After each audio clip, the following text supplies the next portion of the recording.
Hello, and welcome to Our Ventura TV.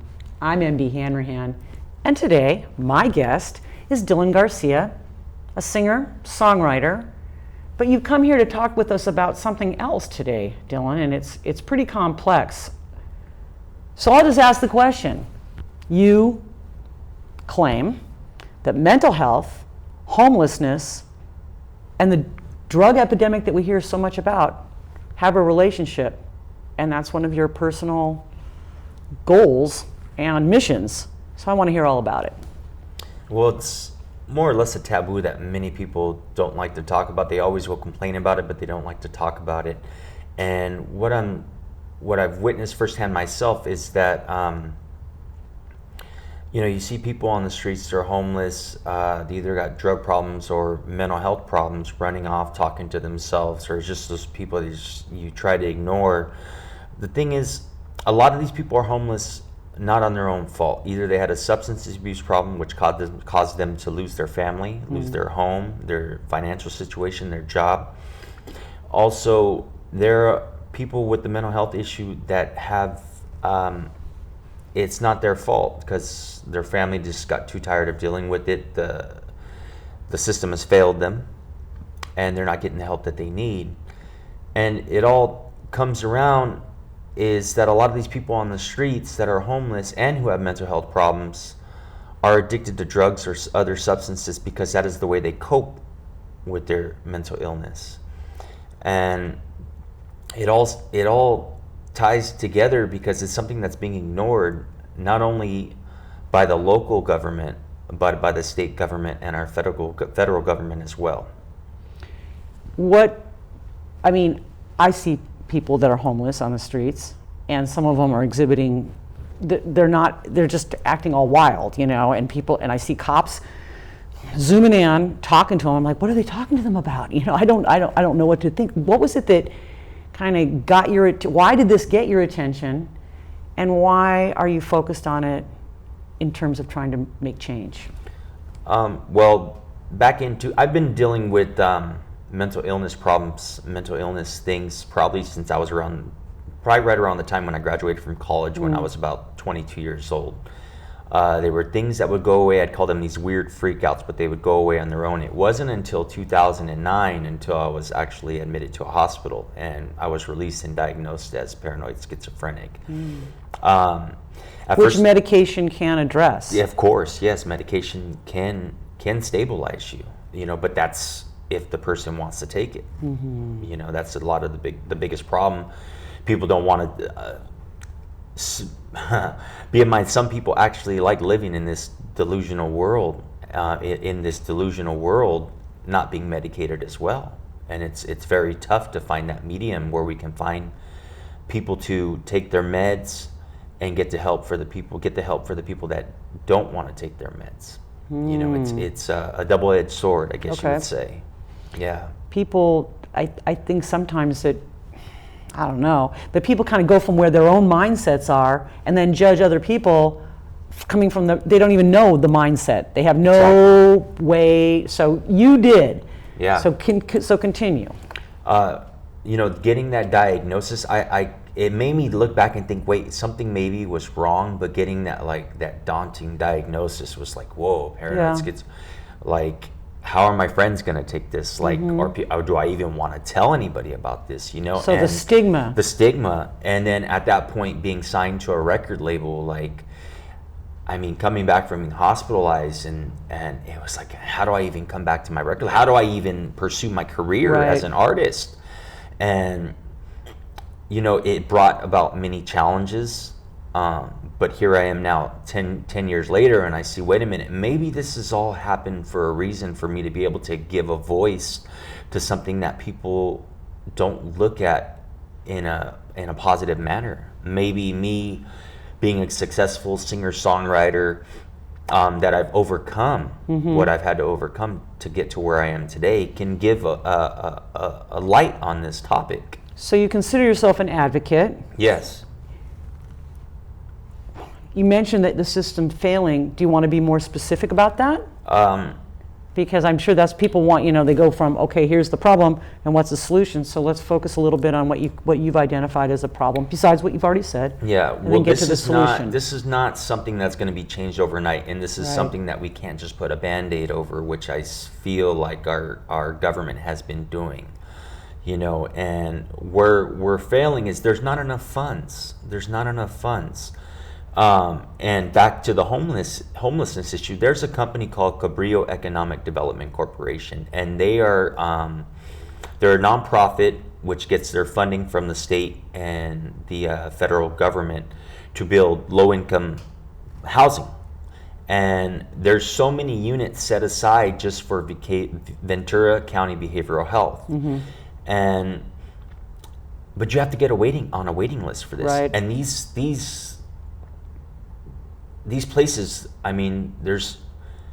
it's very limited to the amount of housing that there is available. And where I live now is a property owned and managed by Cabrillo Economic Development Corporation. And there's other organizations like that in Ventura.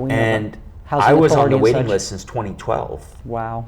Right. And I got in at 2017, so you're thinking 5 years. And to think I wasn't homeless, thank God, I did have a place before that I lived with family, and people took me in. And you probably had a phone, and a way exactly. for people to, and like maybe a way to get around, or someone who could get you around, all those kind of things that make it that people can get help, that can get into housing. That how do you get those things?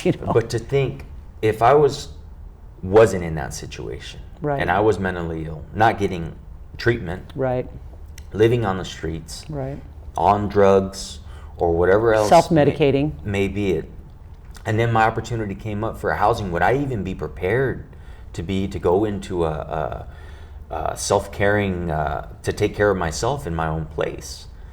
And I don't think I would, and the problem is a lot of people on the streets, they would like help, but they don't want to seek the help, And let me give an example. I had a neighbor who moved into my apartment complex the same time I did. He seemed well when he moved in, but then he started declining. He got obviously hooked on whatever drugs he did. He near set our apartment complex on fire, and it's like, who's doing the vetting in this process as well? Because when we had a resident meeting, it was the blame game.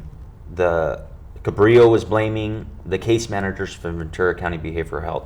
Case managers are blaming Cabrillo for not doing these interviews, and it's like it's constantly a blame game in this situation. And I would like to say that in this situation, Ventura County Behavioral Health failed, and so did Cabrillo, because not only did the guy set his apartment on fire, but he put all of our lives at risk. We wake up to a fire alarm going off at 4:30 in the morning on a Saturday, and it's just like, whoa. So given this example, there's just so many ways to go, but unfortunately, I feel that people will probably go, well, then this is the systems of failure, because you can't really tell if people are going to turn. You know what I'm saying? Unfortunately, I don't want to say even negative, but a situation that turns out like that, say for instance, will then almost reinforce stigmatism, like a stigma, and negativity. So what do you think? What's your solution? Because you say you're an advocate, so I'm assuming that means you'd like to see some change. I think not only coming along with giving housing, there needs to be a central support system within the housing, either provided by Cabrillo or other organizations that are offering these housing. So that almost like the mental health facility, help with talk therapy, support XYZ, exactly, is actually more in the area of these housing complexes. Yes, or more available. 9 times out of 10, these people don't have automobiles or transportation. It just needs to be more available, and the funds that the county is getting from the state and the federal levels isn't just enough to solve this issue. And if these funds can be allocated to be more represented by rehabilitation, therapy groups, stuff like that, then this situation can gradually be improved. Like I said, it's not going to be improved overnight, and it can't just be thrown on a Band-Aid, because this is going to, it's either the Band-Aid's always going to come off or it's going to break. It seems to me that you're a well-spoken person. Thank you. You know, you're doing things with your life. That someone who has that personal experience can speak, looks all presentable, you know, now, has your thing going on, is huge. Because it sounds like you're saying that how can these people advocate for themselves if they haven't even really been able to get treatment? Yeah. Or are afraid? Exactly. And my first publicist, Elliot, told me, you're going to be able to be in a position where you're going to be able to give a voice to people that don't have a voice. And I mean, when I was first diagnosed, I talked to my record producer, Ronnie King, and he told me, he was like, he gave me a hug, he shed a tear, and he was like, it's okay, man. Think about like Brian Wilson, you know? And so when I thought about that gave me more motivation. Like, wow, the main guy of the Beach Boys suffers from something that I suffer from. Got honest about it. And he's super creative, you know? And one thing is that creativity, it provides hope, especially for those who are mentally ill. And another thing I'd like to speak on is there's not enough places for these people to go to utilize their creativity. Or in general, I mean, you got a homeless person on the street, they can go to the Salvation Army to go sleep for the night, or the rescue mission, but then they're kicked out during the day, and what are they going to do for the rest of their day? Go back to drugging, drinking, and then they just got with and supplies. Yeah, you know. And they give them a place to sleep, but there's nothing for them to do with their time during the day. And I advocate for more centers to be opened up for people to go to during the day. Not just doling out food, not just doling out clothes, but engaging people. Engaging people, yeah. I mean, giving food and giving clothing to the poor is awesome, but we're still overlooking that main factor of why they're homeless, or what they have going on mentally, or what drug addiction they have, and that's the main issue that is being overlooked. And like I said, giving homeless and the clothing and the food and the shelters, all great, but we're still missing that main important factor of the why. What would you say to people to encourage it, from just what you're saying? I mean, this is huge. It's huge, and yet the problem is huge. Yeah. And the solution's like a big question mark, but it sounds like really common sense in some ways. What would you say to encourage people like you that maybe don't have all these resources or don't work in the government to bring about change? Do you ever go talk to people on the streets, or have you ever talked to a group, like a behavioral health group, or what would you tell people? What's your bottom line? Because you're not the government, and you're not local government, and it doesn't sound like you're going to get into politics because you're taking the creative route. Yeah. What I think would be best is to start like we were talking about earlier, the 12-step program. But a 12-step program, the same parameters, but with a focus on mental illness, where people can come and see success stories. Yeah, and talk, say how their week was, what they got going on,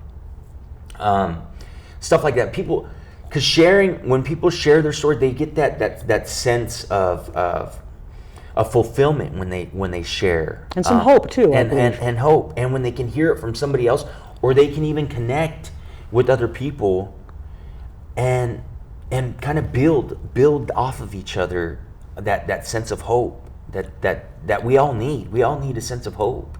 I think that's an incredible message, and unfortunately we're out of time. So Dylan, how do people get in touch with you to get more information or to connect with you if they have any sort of idea of how to deal with this challenge? I'm not going to say a yes. problem. Our That's a community, our world challenge. You can get in touch with me at DylanGarciaMusic.com. That's my website. You can reach me by email, or you can find me on social media at Dylan Garcia Music. Dylan, thank you very much. Keep up the good work. Thank you. And thank you for joining us. This has been Our Ventura TV, and I'm MB Hanrahan. See you next time.